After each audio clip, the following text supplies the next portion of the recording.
Hey, sports fans, Coach Nick here, and welcome to the BBallBreakdown podcast. And we're also simulcasting this on YouTube. So, as always, we are joined by Coach Dave Dufour on a Sunday with a lot of things to talk about on this July 4th weekend. I hope you guys are all having a nice time with your families and relaxing out there. I know it hasn't been so easy for me. I don't know about you, Dave, but certainly it's been a lot of crap to have to go through and look at. So, how is it going with you so far?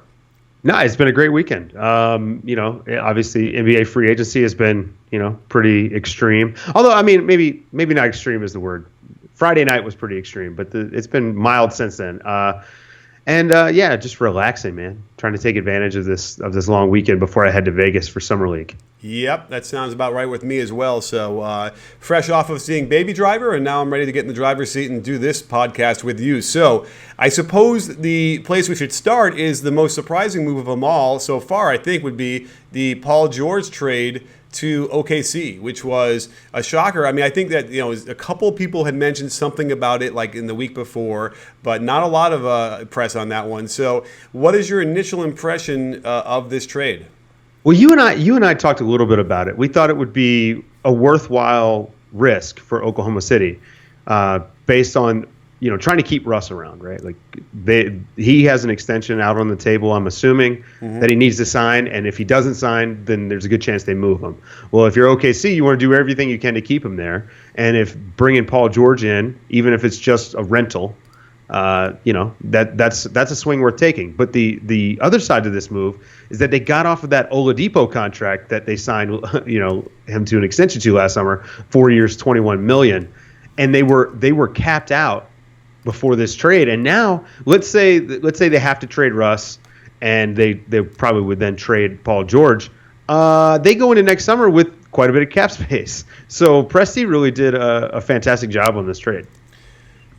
Okay, that's interesting. Oh, yeah, and for sure, as far as the Presti side, yes, it's a no-brainer either way. They didn't give him, somehow Indiana came away with a deal that did not get them a draft pick at all. So you're right, we did talk about this a little bit before, but certainly, it's a very strange trade. They could have made that trade next week if they wanted to, and waited to see what the Gordon Hayward situation was going to play out to be, whether and how that might work with Paul George. And so just very head-scratching to say the least. But let's look at it as far as how it works on the court, because I don't know if we've done a lot of analysis on that end. I've been digging into the footage a lot this morning to do a video on this, and so what I've noticed is, and here's the thing about Paul George I started tweeting about earlier today that I thought was fascinating, is that he is a very rare bird where his most common action that he uses is off screen. And I couldn't find anybody in the top 15 or 20 top scorers who have that as their number one option, and he does it like 17.5% of the time. I don't think any of those guys do it more than 8 or 9. I think maybe Steph was like 10 something. I can't remember now, in that range, or 11. But it's certainly not as high as 15, 16, where he was at 17. So that was kind of fascinating to me, and I think I kind of missed that looking over Paul George the last year or two and how he scored. Yeah, he should be great off the ball next to Russ. And then the other benefit is, if they stagger their minutes, you've got a guy who, when Russ is on the bench, hopefully can keep the team going at a pretty high clip. I mean, I love this for Oklahoma City. I still think, it's going to be interesting what they do with Robertson, if they're going to bring him back. And I think they probably will. And he's probably regretting not signing that 4-year, $48 million extension last summer. But they have an interesting team. I'm not sure yet who's going to start for them. The Rudy Gay rumors are interesting, but, is he a starter there? Like, how's he going to look coming off the Achilles injury and whatnot? But at least 3 of those guys is Russ, Paul George, and Steven Adams, and that's actually a pretty good place to start. I was looking at that too. We were talking this on DM as far as like what that starting lineup looks like. Okay, now Rudy Gay is almost a necessity if they have any hope of keeping Russell Westbrook, because obviously if they're going to try and go to war in the West with Paul George, Russell Westbrook, and you're talking about having like maybe re-sign Robertson, Adams, and like Jeremy Grant, Doug McDermott. Like, I don't even know who that fifth starter is going to be. Maybe Ferguson is what some people were saying. I can't imagine starting a rookie a quote unquote 3-and-D rookie who isn't really good at threes, or D. So I don't know. I don't know if they're going to do that or not. I think you need some D League done. Yeah, exactly. And so it's certainly not going to be a recipe for success, because I had people yelling at me like, oh, like I thought maybe fifth or sixth they could be, in the West at best. And people are thinking that I was hating on them or whatever. I'm like, there's no way. With this team right now, I don't think there'd be any way they'd be higher than fifth or tops, maybe sixth because of that. Although then you start looking at it and like what the list is, and obviously the Warriors, Spurs, and Rockets, that's the three. And then like, okay, well then who is the fourth and the fifth then if they, let's say they're going to be sixth. So, I don't know. Who's above them at this point then? I don't know. A lot of people are jumping on the Minnesota bandwagon right now. I still need to see it. Teague is great. He can play off ball, but this is a team that was horrible on defense last year. Butler and Taj Gibson, you would think, are gonna help that quite a bit, but they still have, Karl Anthony Towns, and they still have Andrew Wiggins and Teague, who are, sub-optimal defenders. So, we'll see how that goes. I'm not completely sold on them yet. I think that they're not finished making moves. Denver is really interesting to me. If they somehow wind up with George Hill and Paul Millsap, which apparently is in play, that could be incredible. There's also they've been talking to Phoenix about taking on Eric Bledsoe. He could also be great there, especially if they get Millsap. I really think that Denver is a team to watch. A lot of people were really high on Portland. I'm not as high. I think the second half of that season was a little fluky just because of the schedule and whatnot. They were markedly better. I don't think they were as bad. I don't think they're as bad as they were in the beginning of the season, but I don't think that they're as good as they were in the second half of the season. Does that make sense? Yes, Portland definitely had a fall off there and didn't look nearly as good. So I think that would certainly be an issue. I'm not sold on Portland. They haven't done anything except for get that 10th pick. They need to do something more, don't they? Probably. I mean, but good luck. I mean, their salary cap situation is so bad that there just isn't much that they can do. Right, I agree. Right, there's not a lot. It's not even the salary cap as much. I mean, it is that as well, but like their assets aren't sort of as right. Sexy They have no as value. Other people's. Yeah, they have no value, and so it's really tricky for them to do much of anything. And you don't want to give up. Like if you have to attach something valuable to them, like if they have to attach a Minu to get rid of Evan Turner, I don't think they're getting someone back that could be as valuable to them as a Minu is. So. All right, I don't even want to give Chief that much credit anyway. Okay, but think about it. I'm saying to this team and how valuable he is to this team. I'm not saying he's as valuable elsewhere, but he's a big part of success that they have. But if you think about it going forward, they basically have three guys that they're building around, and that's CJ, Dame, and Nurkic, and then everyone else should basically be expendable, including Alan Crabb, who I actually think, look, the Alan Crabb contract has been much maligned, but in the NBA, wings are gonna look overpaid. He plays good defense and he shoots threes. That is valuable. It's worth about $18 million a year for a starter. The question is he a starter? And that's what they need to find out this year. He looked good at the end of last year. Yeah, I believe, and I agree. And also, I think it's the Evan Turner. I think the Evan Turner effect just put a cloud on it, and he did his best to try and sort of fit in a little bit more, but it was you could tell that there was something different from what they had, the potential they might have had, with that team as it was building, and there's something changed fundamentally with it. And I don't know if anyone, they're all really nice guys. They're probably not going to say anything publicly, but I have to imagine that it's just not the magic. Something was disappeared when they brought him in there. It just doesn't fit what they want to do. So, and again, he doesn't have any value. I don't think that they can get much at all for him. But and what's he getting paid? He's probably getting paid way too much, I imagine, as well. Evan Turner's making 18, and I mean, or something around there. And yeah, that's way too much. He's not fitting the role that they brought him in to do. So I think they're obviously looking to move him, but they're going to have to attach some sort of something to get him moved. But all right, back to the other moves that have happened. We talked about Paul George a little bit. Chris Paul to the Rockets. I don't know. How do you feel about it?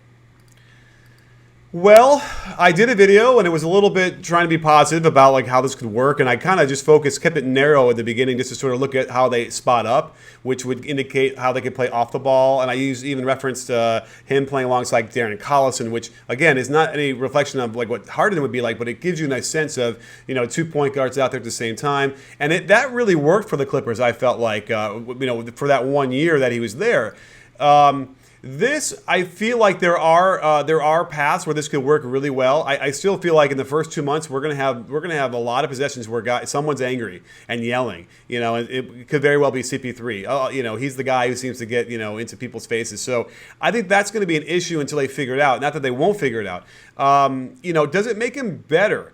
I think you could argue that they're better. They're better, from a talent standpoint. You replace CP3 or Patrick Beverley with CP3. The defense is kind of close to being there, and I think the offense obviously is better, but so radically different that I don't know. I don't know if I can get a handle on how well this is going to work and whether they're going to compete. What do you think? I'm high on it. I like the idea. Both of these guys are actually excellent off the basketball. Harden shot 38.8% on catch and shoot threes. Chris Paul shot 46.8. They just don't get many opportunities. Mm-hmm. And I think that playing together, they should both get more opportunities for that. The other thing is, I think we'll see Harden's defense go up. His usage should go down. His scoring should come easier. And so we'll see him have to step it up on the other end. And by have to, I mean because Chris Paul may murder him on the basketball court if he doesn't do it.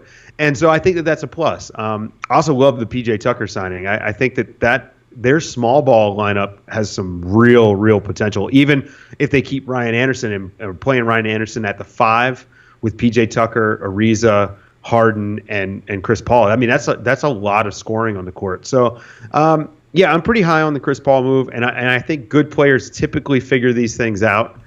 And look, I'm the first one to say that Chris Paul pounds the hell out of the basketball, and that's a problem. But I think that this will be the best player he's ever played with. And I think that makes a difference. I really do. I think they'll make it work. And on paper right now, they're my favorite to be the 2 seed in the West. Depends on those growing pains, though, right? Like the first 2 months could be rough, in which case maybe they're not 2 seed. Sorry. And so that's the real question. So the starting lineup's going to be what we're going to say: Capella, Anderson, Ariza, CP3, and Harden. That's how it is right now. Right. Now, Daryl Morey is never done, right? So right. Okay. And then off the bench, you're going to have Eric Gordon. You're going to have PJ Tucker. Who else am I missing? Because they got rid of Lou. It's a good 7. Yeah. I don't know if it's enough. Gordon. Oh, they signed Nene. Right. They re-signed Nene. Which is good. And then they'll fill out the bench. What's that? They'll fill out the bench. Yeah, so they got 8. Like that's a solid 8. I mean, that could probably work. And I think they still have their biannual exception as well. So they still have some money out there to get some people. And they still have their trade exception that they created in the Chris Paul trade. So we get to find out, by the way, just how popular Chris Paul is, because that's right. Obviously, Daryl wanted to create this situation where someone's going to want to go play with these two guys, and that's an interesting question. They also brought over the guy from China, Zhu Qi or whatever. Joe? Yeah. Yeah, Joe. That's it. They brought him over. I mean, they signed him to a 4-year deal. Now, I mean, whether he's going to contribute or not, I don't know. But that's another trade piece as well. Yeah, I remember going to watch him work out like probably 3 years ago when he literally was like a $110 and 6, almost 7 feet tall, and seeing it, he's really come a long way. But I still feel like he's probably not quite ready to be a contributor. But we'll see. We'll see. We never know. With the way the game is going, it's a different game now. It's much more wide open. There's a lot more opportunities for guys who can kind of like get in there and fulfill their very specific role without being exposed as much. So we'll see. I don't know. We'll have to. We'll see. But either way, it sounds like Morey is going to probably try and get at least one more player in there, some sort of bona fide NBA player. But again, it's not. It doesn't quite feel like. The other question is like, is Paul George and Russell Westbrook some sort of a amazing combination that's going to get someone to want to go? I don't know.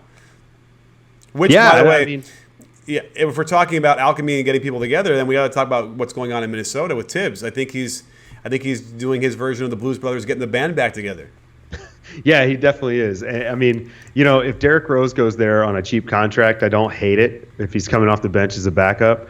But I don't know if he's going to do that. I mean, I'm saying cheap contract for Derrick Rose. But Taj is going to bring some toughness. I mean, they may not be a great team, but they are going to be a bunch of assholes on the basketball court, and that's worth something.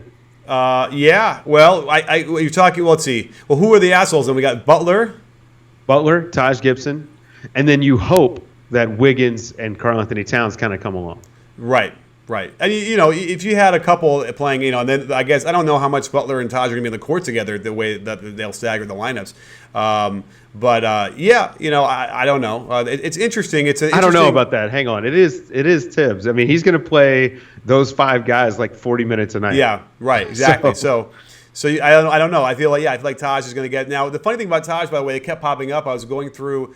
So I wanted to see how much better they're going to be. OKC is going to be with Paul George getting those spot up opportunities from a Russell Westbrook drive. And when you watch the Russell drives and kicks, I swear to God, I watched the last 200 of their 900 misses, whatever it was.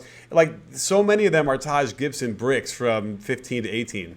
It didn't feel that way as much, I guess, watching it live, but certainly it was over and over again. It was Taj more than anybody. So I hope he can solve that a little bit, because I feel like he's a little bit better as a knockdown shooter from mid range in Chicago.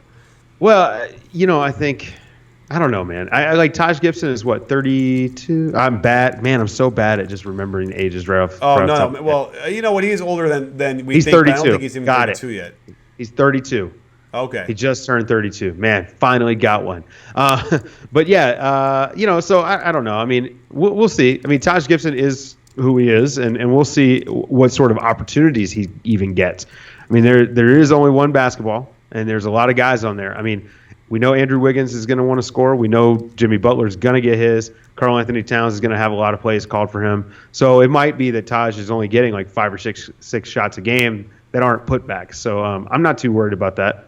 Okay, fair enough. Yeah, I mean, certainly in that situation, and that's probably his best role. Give him a couple of post-ups, maybe a couple of pick and pops, and then whatever he can clean up as garbage man is fine. I feel like Gorgui Dieng is going to probably end up being not in the rotation if Taj works out in any stretch of the imagination. That's an expensive guy to have sitting on the bench doing nothing, and he's making $16 million a year. Does he have any value? I don't know. I'm kind of surprised they didn't try to put him in that trade to the Bulls, and maybe they did. But I just think hanging on to him, I don't know, man. I don't know a lot of teams that would be going after him. Right, and I'm not even going to say $60 million is exorbitant at this point with where the salary cap is, but it's certainly for a guy who might not play in theory. That much. Now, people in Minnesota were trying to get at me on Twitter to tell me how much better he's improved as a shooter, and he's starting to get behind the three-point line. But I just feel like no matter how good of a shooter he's ever going to be, his man will simply never guard him out anywhere beyond the paint. So it won't matter. And so, I don't even know if he'll be good enough to make him pay. No, and probably not. I mean, again, I don't know. I just think that their cap situation is looking messy at the moment. And I mean, just think about this: if they didn't re-sign Gorgui Dieng, they would have been in on Millsap, and that's a game changer for that team. Oh yeah, Paul Millsap would have been fantastic for them. I thought that would have been a really great pickup. In fact, Paul Millsap is great for anybody that wants to pick him up. So it's almost a catch-all for everybody. So yeah. Now where are we with Paul Millsap right now? I forgot where we got landed with him. So Paul Millsap still hasn't signed with anyone. He is, I believe he's met with Denver. I think Denver right now are the favorites to sign him, and I love the fit there in Denver. I think he could be great. He's almost exactly what they need in that 4 spot next to Nikola Jokic. He can help protect the rim. He can switch on a pick and roll. I mean, I just think it'd be great. And if somehow George Hill, who's also rumored to be going to Denver, if George Hill also winds up there, man, those are 2 guys that fill huge holes for them. Good defenders. Hill can play on or off the ball on offense. Millsap can shoot threes, can really defend. And then they're 2 veteran leaders for what is a super young team. I love that for Denver. Yeah, well then it puts Moutier in the bench where maybe that's where he's supposed to be at this point. I think Moutier is on the way out. I think they're going to put him in a deal and move him. again, someone who doesn't have a lot of value either, I'd imagine at this point, a poor shooting point guard who maybe doesn't really run a team very well. I mean, perhaps he's a shooting guard then at this point, which is, by the way, it's interesting because we were talking about sort of the legacy of certain players. I'm going to do a video on this where we look at the guys that grew up in L.A. when Kobe was playing, Paul George, DeMar DeRozan, Russell Westbrook. They're all sort of influenced by Kobe by varying degrees. So I kind of want to do a video on that, based on region. I have to look and see if there's some Chicago guys who were influenced by Michael Jordan. Same with Allen Iverson in Philly. You're going to probably see that kind of influence around. And in this respect, it's the same way with, oh my God, I'm blanking. What were we just talking about? Talking about Millsap in Denver? And Moutier. Oh, yes. Oh, yeah. So the idea behind Moutier being a point guard, when maybe he really isn't the point guard, and it kind of reminds me of Russell Westbrook, where he's figured it out. He's running a team. He's a point guard. He's won the MVP. But I still never understood how he came out of college as a point guard. And suddenly the narrative was he was going to be a point guard, having never played it at all, hardly at UCLA behind Darren Collison, and just decided he was going to be a point guard. And they were like, okay, you are going to be a point guard. That's an interesting thing where a couple of different players I've seen, it probably isn't their best position, yet there's just sitting there trying to hammer that circle into a square. I've argued this about Michael Carter Williams. His career, his NBA career is being ruined by people trying to pigeonhole him as a lead ball handler. It's just not what he is. Right. I think he's better suited as a wing, who can cut, play off the ball, and bring some defense. The problem is he's not playing any defense either. So, but I think that the expectations of a guy who is a point guard, it's completely different than expectations of a guy who, like I just said, is playing off the ball. And I think that the difference is important. It's a little bit of an easier job, and some people aren't suited for this sort of pressure. And there's the thing, he won Rookie of the Year, but that was about the pace that they played at, and the league hadn't quite caught up. The smart people were ahead of the time on understanding pace and the effect it has on statistics. This is sort of like Billy Beane with Moneyball and closers. This idea that you had this stat was kind of empty, the save. And he would drive up closers' trade value by putting him in situations to get the save. And then he would trade him away for huge assets, and this is what Hinkie did with Michael Carter Williams. And I mean, good for Hinkie, but man, it's been rough to watch a guy like Michael Carter Williams and who could be a decent player, a rotation player, and the expectations from that rookie year have kind of ruined him. And he was young, and he's definitely one of those guys that simply, I don't think you should be competing in the NBA unless you look like you are 20 years old. And he came in the league looking like he was 16, right? And then even the next year, it looked like he was 17 and a half.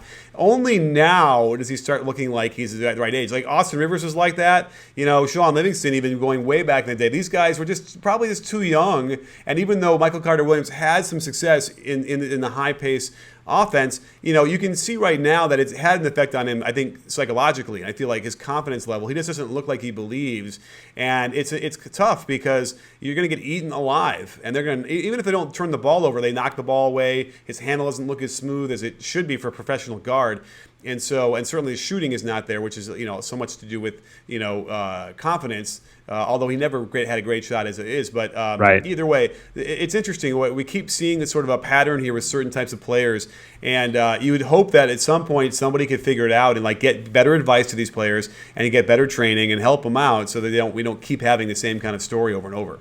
I would just like to point out this is probably the most you will hear about Michael Carter Williams on any free agency podcast. Hey. Which means that we should probably move on. All right. What do we win? Yeah. So let's see. I'll just kind of roll through some, and you give me your quick, just 2 second. Some of these are no brainers, right? Steph Curry going back to the Warriors on a 5-year, $201 million supermax, no brainer. I agree with LeBron. Steph Curry should have gotten a $400 million contract. Are you there? Is that what LeBron said? Page? LeBron said that, and this is the kind of stuff that I applaud LeBron for. I applaud him for a lot, but that's definitely one of the things is that LeBron gets it. However he acts towards someone on the basketball court, he has a lot of respect for Steph Curry off the court. And so, that kind of stuff matters. Kyle Lowry going back to the Raptors, 3 years, $100 million. I love this deal for the Raptors. Also, while we're there, we'll talk about Serge Ibaka because he's also back on a 3-year deal. Let's see, his is for 3 years, $65 million. So a lot less than the max that they thought, everyone thought they were going to have to sign him to. I like these deals for a couple of reasons. First of all, they're both short. They're 3-year deals. They didn't lock them in. They didn't lock Lowry into a 5-year deal. I'm assuming the last year on both of these deals are player options, which both of these guys are liable to take. But I think you can move these deals. They're short and they line up with DeMar DeRozan, which means if you wanted to launch into rebuild mode, it's not too far off. It'd be pretty easy to get there. I also am of the opinion that they probably are shopping DeMar DeRozan right now after signing those deals, and they would probably roll out Norm Powell as a starter. Don't quote me on that, but this is just that's my gut feeling. How do you feel about bringing back the gang? I was kind of surprised by Kyle Lowry only signed a 3-year deal. It felt like he could have gotten a 4-year deal from another team in a different situation. You want to tell me something? So this is going to a more interesting, bigger point.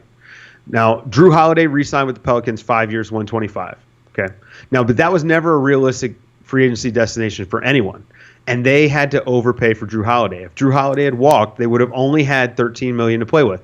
Now, Drew Holliday is a good point guard, but because of their cap situation, they needed to bring him back. They weren't going to improve that position. Now, unless you were going to go ahead and do a teardown, which is they've only got 2 years of Anthony Davis left. He's gone. It's over. Yeah, he's probably gone. You might as well look at it like he's gone, because the second they signed the contract for Drew Holliday, I'm telling you, it's the second they're going. He's leaving, because they're not going to win as much as he's going to need them to win. Yeah, but so I also think that they should have moved Boogie, but that's neither here nor there. Well, and they might do that. That's right. Patty Mills re-signed in San Antonio, 4 years, $50 million, and Jeff Teague signed in Minnesota, 3 years, $57 million. So the market for point guards got tight, and George Hill is still feeling the pressure right now, probably wishing he had done the renegotiation and extension with Utah when they offered it to him last fall. So Kyle Lowry getting $33 million a year that's a win for him, because he probably wasn't going to get that on the open market. Okay, that's interesting. The money wasn't there. Okay, but here's the thing then, because he could have gotten 4 years. Let's just say he got the same. Well, so you don't think he would have gotten $33 million from anybody else? No, let's say he got 4 years, 25. I think that. I mean, right. JJ Reddick signed with Philly for 23. Okay. Because here's the thing, it's like, I know they have these careers are short-lived. You never know what's going to happen. You need to be able to do the best thing for your families and for your bank accounts. But it doesn't necessarily feel like this is going to be the recipe to win anything beyond what they've done every year. They've already hit their ceiling. So I guess it's nice to see another year having Serge Ibaka back, which is really a good sign for them, because when's the last time the Raptors were able to, you can look at it as signing a free agent, right? I know he was there for a little while, but they basically, he liked it enough, I suppose. And now they get the full year. And I mean, I think that they wind up trying to move Valanciunas. I mean, they've been taking calls on Valanciunas for a year. So, but if they can move Valanciunas, play Ibaka at the 5 like they should, I think they'll be a better team. But like you said, we know the ceiling. But their ceiling is actually, I mean, it's not like they're the 8th seed. Their ceiling is Eastern Conference. They were in the Eastern Conference Finals 2 years ago. If everyone's healthy, they play Cleveland pretty tough. And think about it. If LeBron gets hurt, they have a really good shot at making it to the finals. And I think that there's something to be said for rolling back out there, because it's not like they were bad. We do know what their ceiling is, and they're not going to get past LeBron. But what if LeBron gets hurt? I mean, he is 32 years old. He's got a lot of miles. And if you're in the wings, I think that's a good place to be. Yeah. Now, you don't want to get leapfrogged, though. I don't know. The solution for the Raptors is they should trade DeMar DeRozan and they should fire Dwayne Casey. And I think that those two things would and then let Powell start. And I'm telling you, get some good return from DeRozan. And I think that would do it. They would be, because I think Cleveland is vulnerable without question right now. And I think that would be something that could vault them if they get the right player or players for DeRozan. That's what they're missing. That to me seems like a really easy solution. Yeah, I mean, again, though, but I wonder what the market for DeRozan's like. I was thinking about this earlier today, and again, DeRozan's a good player. He gets you 25 points a night. He doesn't fit on every team, right? It is an interesting fit, and so I'm not sure what the market is for him. There's a lot of teams. Phoenix comes to mind, but Phoenix has decided they're going young. They're gonna double down on the rebuild. They're a year late on this, but better late than never. Does LA have any interest in DeMar DeRozan right now? I don't think so, because I think that they're hoping to get Russell Westbrook and Paul George. Now, Right. if Russell Westbrook re-ups, this week, then maybe they start, calling around about DeRozan, but I don't know. There just aren't a lot of really good fits for DeRozan, and so the Raptors are kind of in a weird spot where they're stuck with this good player who's making a lot of money. I mean, he's a good player, so let's not forget that. And I don't want to be considered a Raptors hater. Right. I just feel like as presently constructed with the coach and the players they have and who's going to get the most shots, I think we've seen their ceiling. And you're right, there's no shame in being that good, which is, a great shot at getting the Eastern Conference Finals every year. And that said, the Eastern Conference is really going to be reeling. I had tweeted almost in jest yesterday when somebody asked me if LeBron goes to LA, which is not out of the realm of possibility, right? If That's he right. goes to LA, now you're talking about the best 14 players in the NBA are all in the West. Like, I jokingly said that Adam Silver, if they had enough time, would have to reorganize the conferences and get rid of them and have them just be 1 through 30. I wish that they would just have the competition committee convene this summer, which they will, and just go ahead and say, you know what, we want to get rid of conferences, because it's going to be a mess. And people have talked about the Warriors upsetting the competitive balance of the league. Really, I think conferences are upsetting the competitive balance of the league, because you've got a lot of good teams that get held out of the playoffs because they don't play in the weaker East. And, if you really want to take a novel approach to fixing some of the problems with the league, I think that's the way to go. And we all think that this is a no-brainer. So it's just time for the league to catch up and go that way. The other thing is, what if LeBron leaves next summer and doesn't go to the West? Like, what if he goes back to Miami?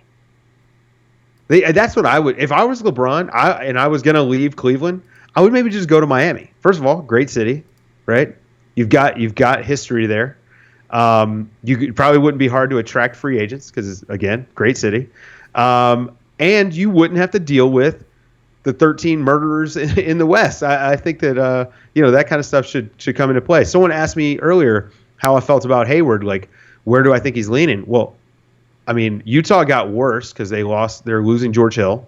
The Rubio trade kind of cemented that. I would be looking at Boston or Miami. It would be between those two teams just to get away from all those murderers' rows over there. And it's funny because I'm trying to think of, the biggest, one of the big drawing parts of Miami is the weather, and it's the only East Coast Eastern Conference team, really, right? I guess Charlotte Orlando. is nice. Or Orlando. Charlotte still has a winter. But Orlando, I don't know, man. Give me Miami. Atlanta is not bad, but I think it gets a little bit chilly in the winter, I think, there, right? It does. Yeah, but so it's but give me Miami. Yeah, it's weird in that sense, and hell, Minnesota shouldn't even be in the West either. They should be in the East, and that would be a really interesting thing. If they were in the East where they should be, that would give them a chance to, make the playoffs, develop, those young players quicker. Because remember that playing in the playoffs, I think, is one of the biggest developing things that teams could go through when they're young, the young team. And without that opportunity, it holds that development back. It's really frustrating to some of those teams. At least, thank God, at least Milwaukee made it this year, because that was a team that missed out, I think, the year before, and that just delayed a lot of stuff. Right. So back to the free agents. Let's talk about Golden State briefly. Durant's gonna re-sign with the non-Bird extension, which allows them to give him a 120% raise. I think it winds up being like 1.7 million less than his max. So this is a no-brainer for him, because it also allows them to keep guys around. They bring back Sean Livingston on a 3-year, $24 million deal. Only $2 million of that is guaranteed in the last year of the deal. A great signing for Golden State. They're bringing back Andre Iguodala, 3 years, $15 million. Really great for Andre Iguodala, who used the Kings to kind of drive up the asking price. Thought it was fantastic. Looks like the Warriors have basically just kept the status quo. We don't know about Ian Clark yet. I'm assuming, he's going to be gone. Yeah. Apparently the Bulls have some interest. They re-signed David West for a year, so he's going to play his last season with them. What do you think? What do you think Golden State? Who do you think they should be looking at as far as the minimum deal? Obviously, we're both on board with bringing in Swaggy. Yeah. on the I think mid-level? it's gonna be him. I think that they like him. I think that he's gonna like. Why wouldn't you want to go there? And you know what? It's interesting. He'll be really good there. I feel like. Now I don't think he plays that much. I mean, I kind of want to check Ian Clark's minutes because he'll probably kind of get some version of those minutes in theory. But then again, McCaw is going to take a lot more minutes, I would imagine. So in reality, he probably doesn't play that position. Doesn't even play that much. I kind of want him to get Ben McLemore because I thought that he would be a fantastic fit, and I don't think that he has that much value in the league right now as a free agent. So it's almost like, would he make more than any kind of mid-level exception? No, I think they could probably bring him in on a minimum. I mean, Yeah. he's almost at the point where you could treat him like a reclamation project, which is tough to say about a guy that's only been in the league 4 years. Like, he's 23 years old, Yeah. It's a little kind of tough. But I think that there will be a market for him, but I don't know what it is. I mean, I haven't even heard anything about him yet, like as far as teams reaching out to talk to him. But he'll hook up with a team because a lot of people are going to say, they're not going to let the Kings stink kind of stay on him.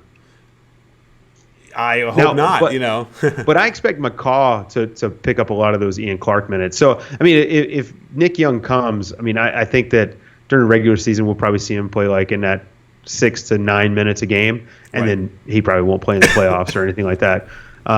So let's see. How do you feel about JJ Reddick? JJ Reddick to the Sixers for $23 million for 1 year, right? It's weird. It doesn't I think make he listens sense to our me. podcast. What's that? I said I think he listens to our podcast because I've been saying, for Philly to throw a big short-term offer at him because he'd be great. And for him, it's a nice payday for 1 year, and then he gets to go back out in free agency when teams should have more money. Like, that was the other thing. The money crunch was real this year. Yeah, he's not going to start, right? Oh yeah, he'll be starting for sure at the 2. Yeah. All right, so then they're not going to do. All right, so I guess you can still have Simmons and Fultz sort of.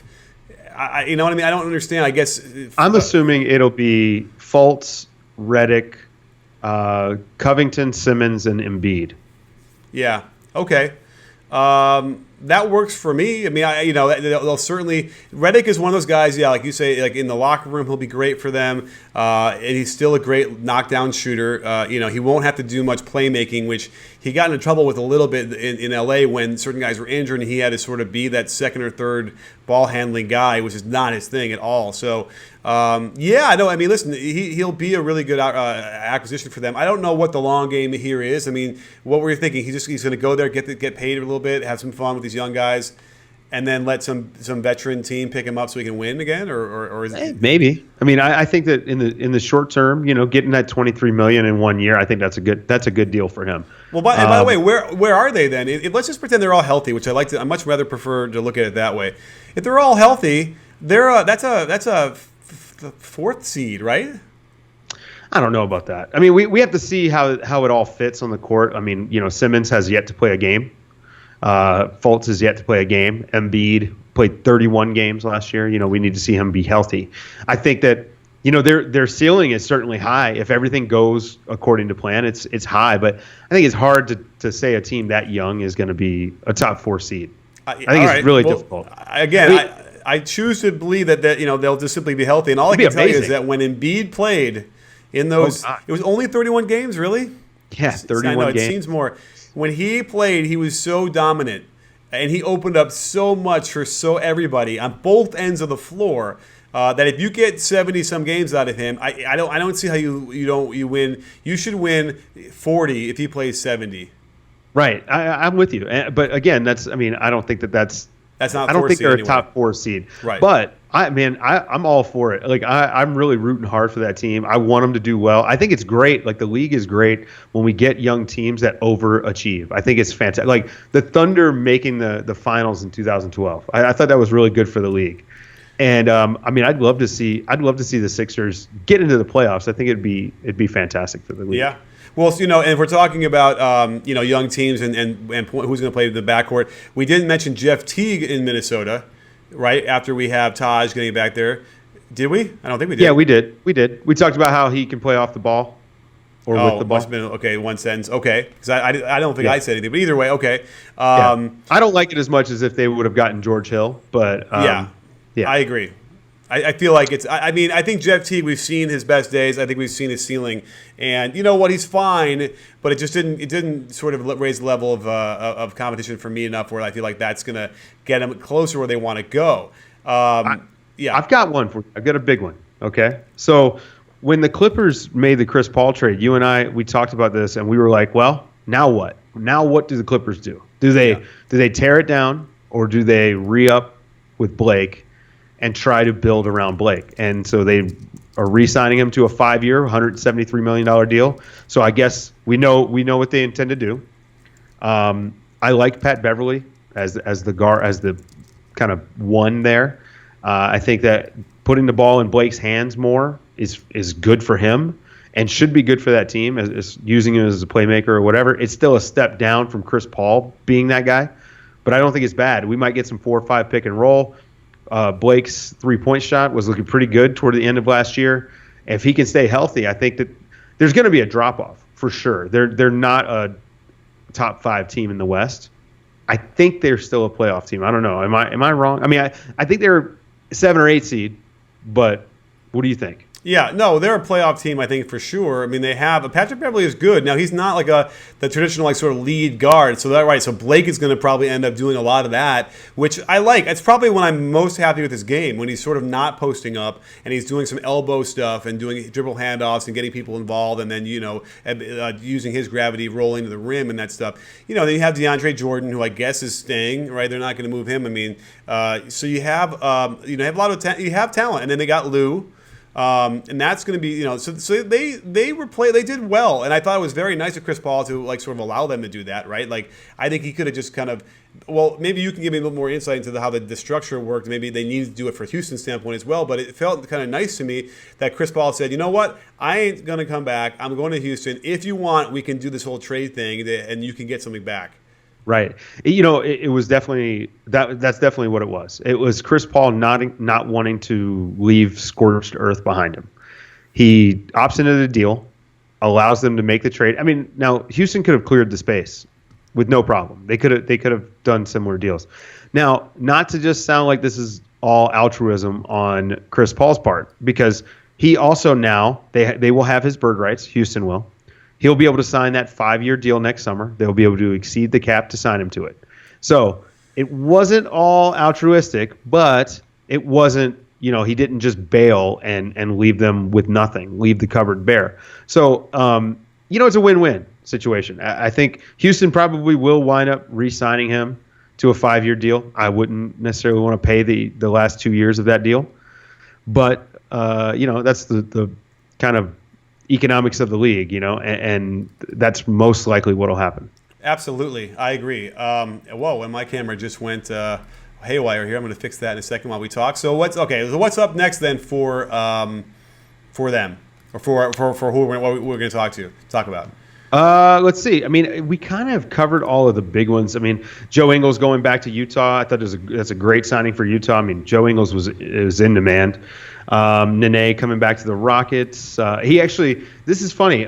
So he had agreed to a 4-year, $15 million deal, but because his birthday is 12 days too early, he actually falls under the over 38 rule, so he can't sign that contract. So they had to alter the agreement. They switched it from 4 years, 15 to 3 years, $11 million. Literally 12 days cost him $4 million, which is just, it's. How old do you have to be then to get that? So you can't sign a contract that carries you past 38. And basically, he's 35. And Wait, so. What do you? I don't understand. You mean once you turn 38, you can only do 1-year deals, or what? Yeah.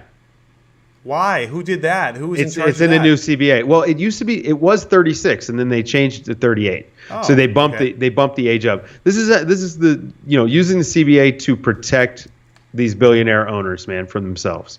Wow. Think about the time when guys were getting 7-year deals. I mean, this is what that is all about. So it's really. I mean, it's really kind of funny that this happened, because, I mean, think about the Rockets and how on top of the CBA and the salary cap they are, and they didn't even realize it until they were trying to do this deal with the league.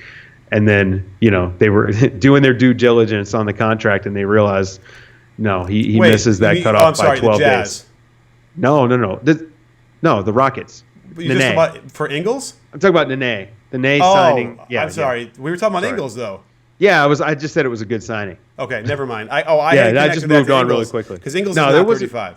No. There wasn't much to say about Ingles because he's going back to Utah. Right. Well, and no, there's a lot to say about the Ingles signing. Well, he's a good player. Well, no, but that too. But that it basically guarantees that Hayward comes back to Utah, doesn't it? Oh no. No yeah, way. they're best buds. They do commercials together. Yeah, I mean, apparently George Hill and Hayward are really good buddies. I don't think Ingles coming back makes Hayward come back. I just don't. I don't think the two are connected. I'll say this. I don't know who Hayward's representatives are, but not a peep has come out about his intentions. There has been no leak whatsoever. I don't know anything. He met today with Boston, met yesterday with Miami. Tomorrow in San Diego, he'll be meeting with the Jazz, and apparently he's going to ruin the 4th of July for all of us because that's about when he's going to make his decision. So yeah, kudos to them for keeping their trap shut. But I don't think that the Ingles coming back is going to mean that he's coming back. Yeah, you heard it here first, folks. I'm breaking that news that Hayward's going back to Utah. There you go. There we go. Now that said, they brought him over to Fenway today. We had somebody was in a random hotel room who could see over the into the stadium, and they could see the video that they were playing for Hayward to recruit him. Which is also funny because someone's like, Coach, they already have Rudy Gay's locker all set up in the OKC. And I kind of had to say, well, yeah, it's kind of like what they probably do for every free agent. They make up a placard, they put in they can show them this is going to be your locker right next to Russ. Like, so people were kind of getting probably a little bit too excited about that, their prospects. Although it does feel like Rudy Gay probably should just go to OKC. That should work as long as they have the money that he's happy with. Yeah, and there was a rumor there that if Iguodala was leaving, that the Warriors would be interested. I mean, I don't think he's as good of a fit on the Warriors as he would be in OKC. And in OKC, he probably gets some touches. I mean, he definitely would get some open shots. So they better hope they get him because they really need someone of that ilk if he's going to be healthy. I mean, again, he's 30, and he's coming off. Yeah, I know. Here I go again. I just need to have the age list. He coming off the Achilles injury though. Yeah, he's 30 years old. It's a problem, and he already had. He didn't look the same as he had earlier in his career as it was anyway, fit or whatever the reason being. But he's 30. Just about 31 years old. Yeah, he'll be 31 by the start of next season. Yeah, and but either way, it's like it kind of depends on what OKC really wants to do because. If they want to keep Russ, then they have to get someone. But Rudy Gay is probably not going to be it no matter what. So I don't know. I guess I'd be surprised. The real question is how well can they do with this Paul George, and like we talked about their starting five.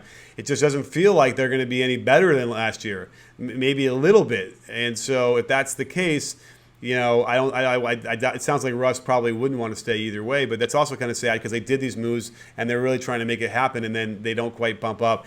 Who knows? Right. Hopefully we'll know, this week. I mean, he's either going to sign this extension or he's going to get dealt, and that's where I'm at. I mean, it really there's no way that OKC can just let him walk, and I feel the same way about Paul George. Now, with that being said, this is another reason why this was such a great trade by Presti. If he's going to lose both of these guys, they are better trade chips than what he sent out to get Paul George.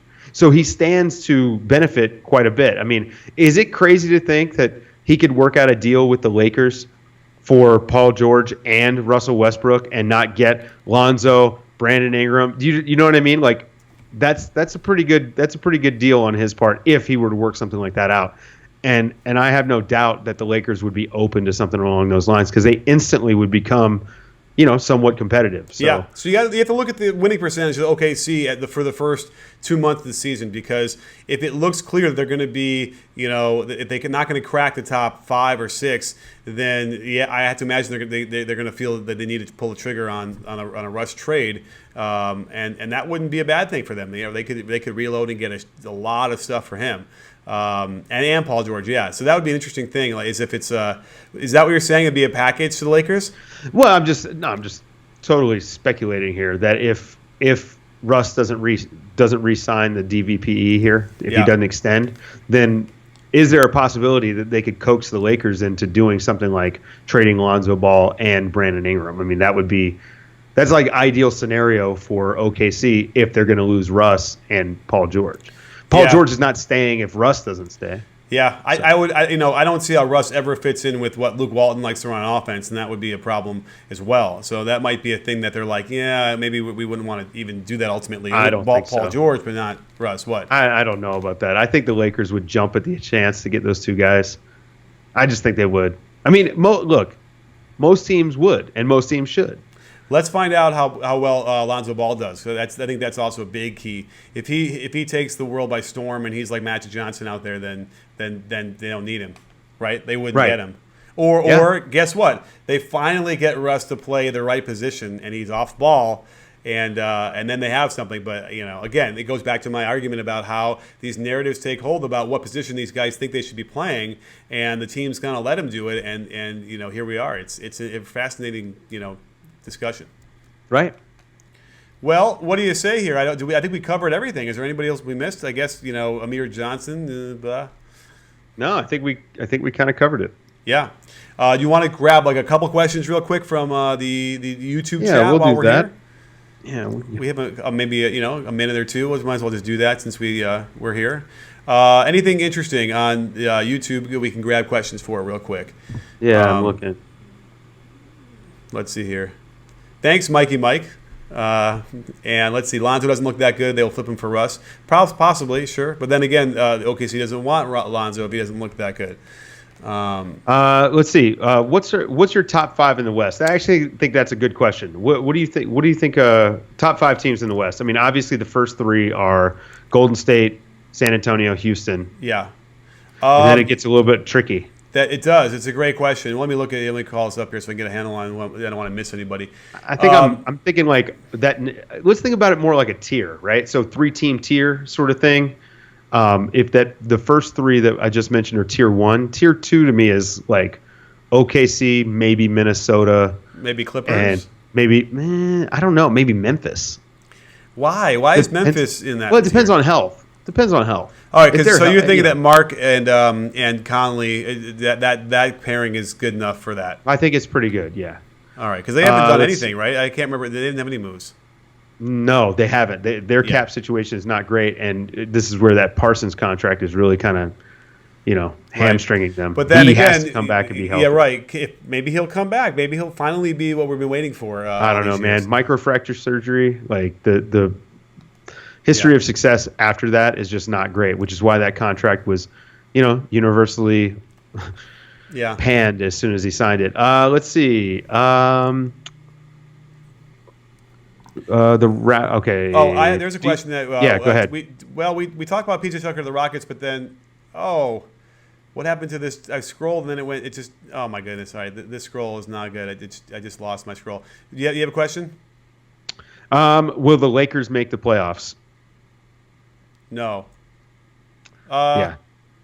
Well, you know what's interesting? The eighth seed. Oh, I know. The eighth seed in the West was barely 500, right? Yeah, it was Portland. So I don't think they could do it. I don't think they can make the playoffs. Right. They might be interesting. They might sort of be there, sort of near there toward the end. But yeah, it doesn't feel like they're going to quite put it all together with what they have. But yeah, Portland was exactly 500 to make the 8th seed. Do we talk about Otto Porter? We did not talk about Otto Porter. No, we didn't. You know what? Otto Porter, and it gives me a chance to talk about the Kings after their great draft. Yeah. So the Kings right now are actually playing free agency very, very well. First, they drove up the price on Andre Iguodala. Now, if they could have gotten Iguodala, he would have been a great signing for a team that is trying to change the culture, right? He'd be a fantastic guy to be with all those young guys.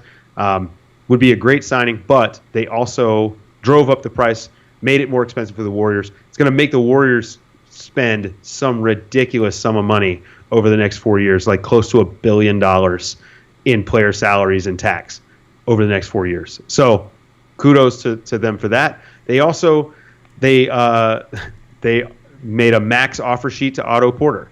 Now, the Wizards are going to match, but what if they didn't? Well, then you get a really good young player in Otto Porter. And I think that, we saw this last year with the Nets and now with the Kings. When you are a bad team, this is the path to getting better, is trying to get young assets like Otto Porter. And if not, you're also tying up other teams' money. So by forcing this now, basically they have accelerated the timetable for the Wizards to be in on other players. And this could even be something where they've done this so that the Wizards have to sign him, and then the Wizards can't go re-sign Bojan Bogdanovic because maybe they are interested in Bojan and they want to drive down his market value so they could come in and get him on the cheap. Allegedly, he's looking for 3 to 4 years at $16 million per. He isn't getting that. But maybe they could wind up getting him for like 8 or 9. And there's a veteran guy who can play 3, can play 4, can handle the ball a little bit. And so, they're finally getting smart with this stuff. I think the Nets have also made a max offer sheet to Otto Porter. Again, it doesn't matter because the Wizards are gonna match. The only thing I would say about the Kings doing that enough times to enough teams is and it's sort of theoretical, but you could kind of engender ill will in a way that if you need to make deals with them later on in the future, it could be an issue. And that's, knowing that is there, I don't know. I mean, they are shrewd moves. It does cause havoc for other teams, and certainly no one's going to be crying for the Warriors. But I don't know. I just get a little bit worried when you start doing that enough times where as you start, people just be like, F it, I'm not going to deal with you then ever. I mean, it would be probably bad business to kind of say that and mean it, but I don't know. You never know. But at some point, maybe it'll work and they'll actually get the darn player they're trying to get, and then they have to figure it out. But without question, their draft was great, and I think the cloud has been lifted since Bookie's gone. They can compete for the 8th spot. No, I don't see it. I think that they're a lottery team. They're going to be fun though, and I think that matters. I mean, you don't think they can win 37 games? The King? No. I think the Lakers will be better than the Kings. I think the Lakers have a better shot at the playoffs than the Kings do. Probably, but the Kings I are also just think so that young. Buddy Hield is going to, have a big run, as well. He's going to have a big improvement year, and they have some young talent that, I don't know. And I might just be irrational exuberance right now, but I do feel like they'll win more games. And remember, let's just pretend 41 games is the baseline to get that 8th spot. If you win 35, then you're probably in the discussion up until the last couple weeks of the season, right? Yeah, I don't know. I don't know. I think that 25 is a more realistic expectation. And that's probably their ceiling is 25 wins. They're just so young. Yeah. They're going to be raw. They're going to make a ton of mistakes, but it's going to be good. Like, this is good. This is how young teams get better. They have to play. Right. And, hopefully they don't do some dumb stuff like overpay some veterans to bring these young guys off the bench. Roll the ball out. Let these young guys go out, run up and down the court, shoot the hell out of the ball. I mean, Buddy Hield should take 20 shots a night, right? Anything less than that, and I'd feel like this season's a failure. Absolutely. So, yeah. Well, speaking of taking a lot of shots, we definitely covered a lot of bases here on a nice extra long podcast. So great stuff. Good interaction on YouTube today. It's kind of cool just to do it on YouTube and get everyone over here. So fantastic discussion, Dave. This will be outdated by tomorrow, but we'll see. We'll see what happens. But at any rate, hopefully nothing will happen tonight, and then by tomorrow it'll still be fresh. So thanks for coming on. We'll have to check in again, and we'll do emergency periscopes and YouTubes as we need this week. Hopefully it's not going to be too crazy around the 4th of July, but we'll never know. So Dave, thanks. Any other thing you want to leave us with before we go? No, just everyone have a nice Independence Day. Be safe. Don't do anything stupid like play with fireworks. Right. Well, yeah, my neighborhood, they've been playing with fireworks for the last month, so... Anyhow, all right. Well, anyway, thanks you, Dave, for coming in. Thank you guys for all joining us. And don't forget, sports fans, at B-Ball Breakdown, we're not a channel, we're a conversation. You in? You in, Dave? Yes, I am.